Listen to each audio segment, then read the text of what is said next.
Dendera and elsewhere is that the pharaoh is shown within a circle or bubble. In another remarkable example, we see a pharaoh sitting on a throne with Isis and Nephthys on either side of him, and he's sitting in a blue bubble or magic bubble. The so-called magic bubble imagery is found in artwork throughout the ancient world. And some researchers speculate that the repeated connection between the bubble shape and ascension may indicate that it represents a common experience describing space travel. Throughout the ancient world, we find other very compelling examples of beings surrounded by a bubble. For example, in Tibet, we find Padmasambhava, who sits on a lotus throne surrounded by rainbow-colored light with a thin line symbolizing some form of a bubble.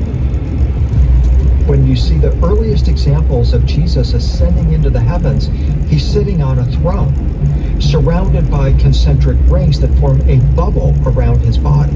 These are supposed to represent what the book of Acts says he ascended in and will return riding upon.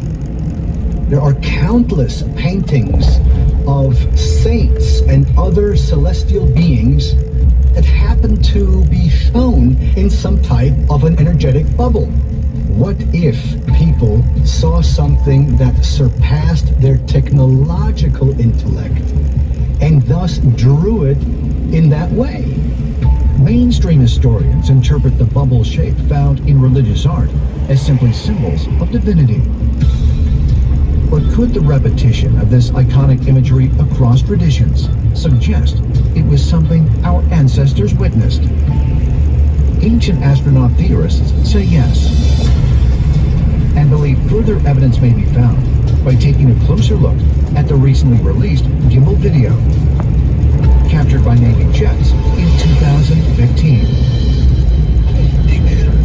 When aerospace engineer Dr. Travis Taylor examined the gimbal video, he noticed a very curious anomaly: a halo of light surrounding the craft. After further analysis of the video, what we can see is there is a bubble region that sort of surrounds this craft. This is something that you don't see when you look through the same instrument at, say, an F-18 or an F-22 or an F-35. Black is hot, they're on their forward-looking infrared camera. And if black is hot, then white is cooler. So this is a colder region around the vehicle. So maybe this is a warp bubble or some sort of propellantless propulsion field that someone has discovered. The concept of the warp bubble was introduced in 1994 by Mexican physicist Miguel Alcubierre as part of a hypothetical model for traveling faster than the speed of light. I once asked Miguel Alcubierre how he came up with the idea of the Alcubierre drive. He told me that he was watching Star Trek. And in Star Trek, they, compressed the space in front of them and expanded the space behind them and would rocket faster than the speed of light. And then he said, well, wait a minute. I think I can duplicate that. In Alcubierre's theoretical model, the warp drive vehicle is surrounded by an energy bubble within space-time. You need energy to create a bubble, what's called a warp bubble surrounding your starship. Then you need what is called negative energy to drive it faster than the speed of light, while inside you feel almost nothing. When we look at the idea of a warp bubble that could surround a spacecraft, in the video, engineers are seeing exactly that principle in action. As far as ancient astronaut theorists are concerned, warp bubble technology could be on display not only in the gimbal video, but also in artwork created centuries ago, like the Pharaoh's blue bubble, the Tibetan lotus throne, the Ascension of Christ, and countless other sacred images that seemingly show identical phenomena. So you have to wonder, what is it that the artist tried to depict here? It's just like Arthur C. Clarke said, any advanced technology is indistinguishable from magic. These are powerful examples that are suggesting ascended beings who travel the stars in magic bubbles. That precisely matches the Alcubierre warp bubble concept. Could these ancient drawings be showing us the same thing that we're seeing today in these modern day infrared cameras? Is it possible that depictions of figures encompassed by bubbles found throughout history and all around the world represent an alien technology? Perhaps further clues can be found by examining another extraordinary Navy video and its direct connection to the ancient world. Oh, it's splashed.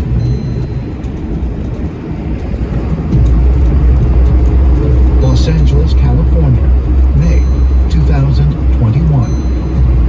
Veteran journalist George Knapp and documentary filmmaker Jeremy Corbell published astonishing video they acquired from the USS Omaha that shows a mysterious spherical object flying at speeds approaching 160 miles per hour before disappearing into the ocean. The USS Omaha is one of the central pieces of evidence that I've put forward to the American and global public. There were objects that were swarming this Navy warship, and one in particular appears to transcend between the space of air and into sea. They call that a trans-medium vehicle, a vehicle that can operate equally as well from in the air and under the water. Now, this was suspected, but when they went to go look for this craft under the water or for wreckage, none was found. Tennessee Representative Tim Burchett, an outspoken proponent for disclosure of UFO sightings, was one of the first members of Congress to review the footage. To me, it is pretty astounding when they showed that craft actually going and it popping up. It looked like it didn't even slow down. There wasn't any friction at all when it hit the water. So to me, that's something that we can't even begin to understand, I don't think. Read the mathematical equations of friction and things like that, and it just defies all of that. How could a vehicle fly into the water at 100 miles per hour? Well, that suggests either the surface of this vehicle is frictionless and it wouldn't have any interaction with any material it's flying through. Or it's not frictionless, it's actually a warp bubble where the spacecraft or craft is inside it. The stresses and strains by flying through the atmosphere in outer space and then plunging into the oceans would be enough to rupture any of our known aircraft. These reports of USOs, unidentified submerged or submersible objects, are much more common than people might suppose. In 1991, John Yushang, a fisherman, was at Fuxian Lake when he encountered this strange craft in the waters of the lake. He described it as a shining disc. This UFO was so close and so powerful that it actually tossed the boat around. And then rapidly, this craft just disappeared up into the sky. Over the years, there have been many, many cases of UFOs seen over the water, disappearing under the water, and in some cases, emerging from under the water. On December 29, 2020, a very curious thing happened off of the coast of Hawaii. People could see a huge cigar-shaped craft hovering off the coast and took photos of it. And eventually, this craft then plunged into the ocean. And Navy went out there to also look for possible wreckage of some craft crashing into the ocean and found nothing. One theory about this trans-medium travel and these USOs is that what we're seeing is evidence of underwater bases. Now, this makes a good deal of sense. The distance involved for interstellar travel means that it's much easier to have a base on the location that you're interested in than to constantly travel there and back. But what if that presence goes back millennia? They're operating here, but under the oceans, right under our noses. When we see the spherical object in the video taken by the USS Omaha, hovering for a time and then descending into the water. This opens up some really interesting concepts in relation to the ancient world. For example, in Sumeria, we talk about a god being named Balans, who lived in the sea, who emerged from the sea wearing a fish cloak. He was an initiator of humanity who taught writing and science and other concepts.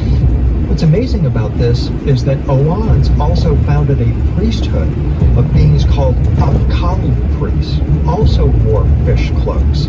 And in Sumerian cylinder seals, we see these Apkallu priests on either side of a luminous or radiant tree of life with a winged disc hovering above. The inference is that this craft came from the sea, because these are priests of a sea being. And so here's an example of an ancient being emerging from the sea and connected with the craft. Oannes belonged to a group of powerful beings known in ancient Mesopotamia as the Anunnaki.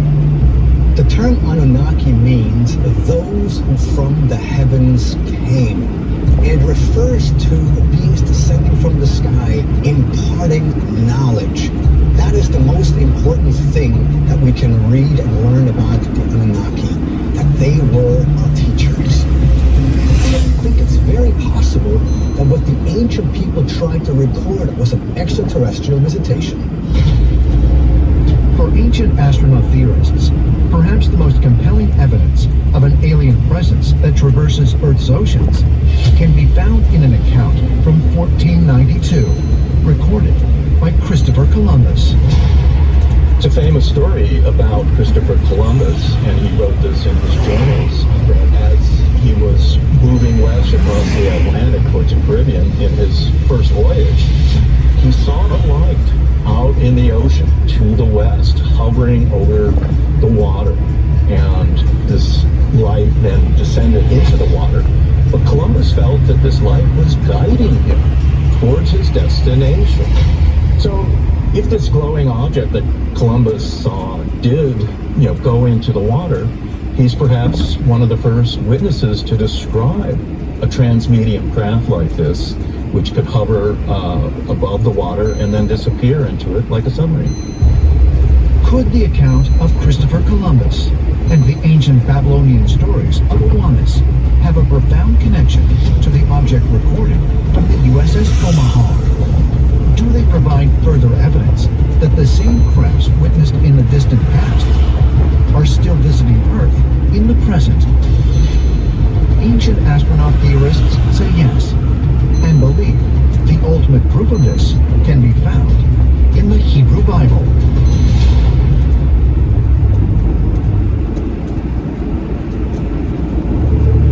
Washington, D.C., June 15th, 2021.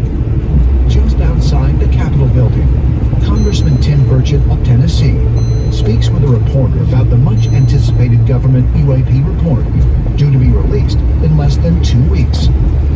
To the surprise of many, he suggests that UFOs have been around for all of human history and can even be found in the Bible's book of Ezekiel. I was intrigued when I heard that Congressional Representative Tim Burchett had talked about these UFOs and said, well, this is straight out of the Bible. This is the book of Ezekiel. And I thought, my goodness, he's an ancient astronaut theorist. We have seen a lot of unsolicited comments by congressmen, politicians, even heads of the CIA have come forward and given opinion about UFOs. This has been such a shocking and revelatory few years about UFOs that you're now seeing people go back to the Bible and trying to understand if those events are similar to the events that we're having today. Congressman Burchett's bold assertion that UFOs can be found in the Bible was a conclusion he came to after careful study of the book of Ezekiel. According to this text, the Hebrew prophet Ezekiel describes a fiery chariot coming down from the sky, drawn by 4 living creatures. Each creature is flanked by a metallic object, a wheel within a wheel, that Ezekiel observes as it descends in a whirlwind, making tremendous noise. It's pretty clear what's going on in the Bible, what he's describing to me. I've read it many times. You got to realize Ezekiel was in 6th century BC, but he basically describes what I would say was what people describe as a UFO. I mean, it's a wheel within a wheel. There's fire. There's a landing gear. To me, it sounds like there's a craft landing, and there are smaller craft around it that are providing protection for it. And you know, that's what we see when you see the president land in a helicopter. There's not just one helicopter. There's multiple helicopters.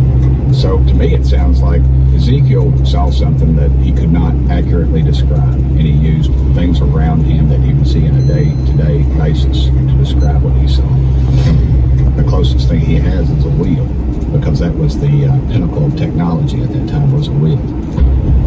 To Congressman Burchett and many others, the Navy videos indicate that crafts like those seen by Ezekiel are still with us in the present. I think it's the same type of thing that's being depicted in olden times that's being depicted today in some of those Navy tapes. There's just too much similarity for it not to be. If you heard those Navy pilots, and they're the sharpest we've got. You can tell they're excited and they're trying to explain what they're seeing. Much like Ezekiel would try to define what he was seeing. And so I think that it proves that we're definitely not alone. To many UFO researchers, the only difference between ancient sightings like Ezekiel's and modern 21st century encounters is that today, people have the technology to record them. We have seen throughout history that individuals will testify to seeing in the sky, shields on fire or things that just are not aerodynamic. Now, because of the nature of our technology and our corroborative evidence, we have more information to say, yes, this happened exactly like this witness said it happened. We just didn't have that 150 years ago. We just didn't have that capability. The difference now is that we are able to artificially capture these craft and these objects to a precise measuring of the rotation and the speeds. That is just something we did not have before. We did not have it before, but we have it now. So it's, kind of an exciting time to be alive. Countless times our ancestors referred to these things up in the sky as flying shields or flying furnaces. Today, we actually refer to that as flying craft, flying machines, unidentified aerial phenomena. Back then, people didn't have those words. And so, in my opinion, there is a clear connection between the sightings that we have today and the sightings that we have in the past, because if we would not have the vocabulary, what we see in those Navy videos can be described as a flying shield. These kinds of images have been with us throughout our entire history, and they're all telling the same thing. That the ancient astronauts never left. The same visitors that we've had back then are showing themselves again, and this time publicly. It's incredible. As the photographic and video evidence of UFOs continues to grow, so too does the number of people who believe that governments around the world know more than they are disclosing. The idea that there's an alien presence, the idea that the US government, amongst others, knows about all this, is coming out of the fringe and into the mainstream. Now you hear people in Congress talk about it. We do not need to fear these airborne and unidentified objects. They would have shown themselves to be dangerous a long time ago by now if they were a threat. I wished our intelligence community would release everything they have on it. The higher-ups put out a lot that some of these recent tapes are just sort of a joke. It's an anomaly. We sure have had a heck of a lot of anomalies. And I think there's a lot more going on to this. I've talked to military people that when something like this happens, they are generally told not to bring it up. They can have psych evaluations, they can have things put in their records, and they're encouraged not to bring these kind of things up. If the United States government and other governments around the world were to reveal all the evidence they have concerning UFOs, would it show irrefutable proof that there is an alien air force on Earth? ancient astronaut theorists suspect the truth is even more incredible, and that hidden away in top-secret facilities around the globe are recovered extraterrestrial craft.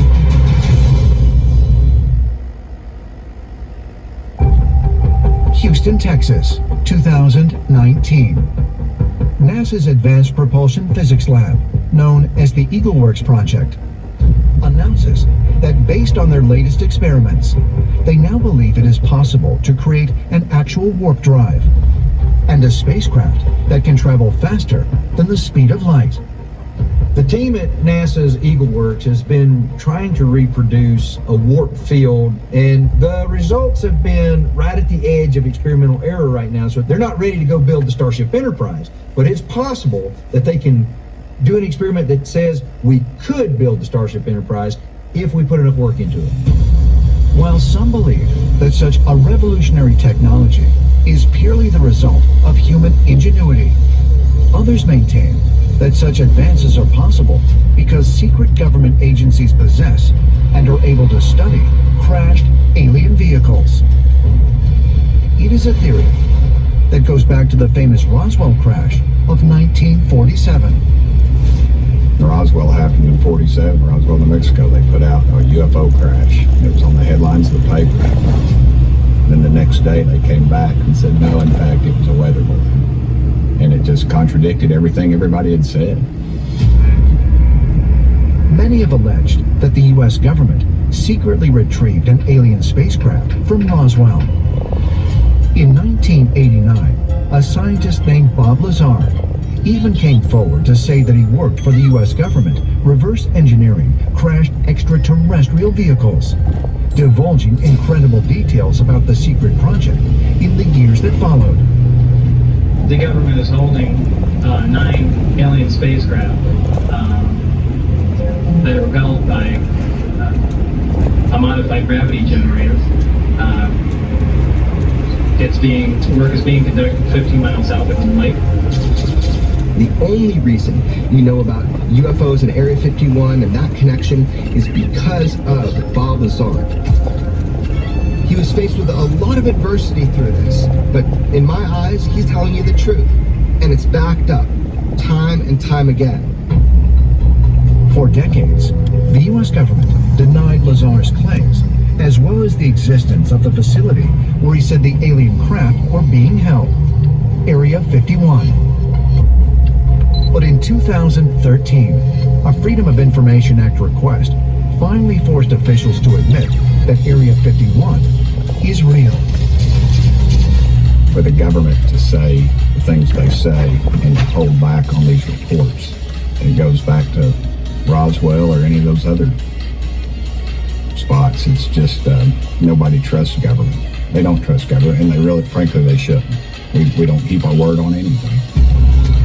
The United States isn't the only country accused of covering up attempts to study alien craft. Many believe the Russians have a similar UFO program at a site called Kapustin Yar, often nicknamed the Russian Area 51. Kapustin Yar was one of the former Soviet Union's most secretive air bases. The rumor is they were reverse engineering UFO technology that could be as much as 1,000 years in advance of what we have today. Recovered alien vehicles are also rumored to be held at the Pine Gap military base in Australia, at a mysterious desert airfield in the Xinjiang region of China, and at Rudlow Manor in England. With these craft coming from other planets and other solar systems, this is clearly a very advanced technology.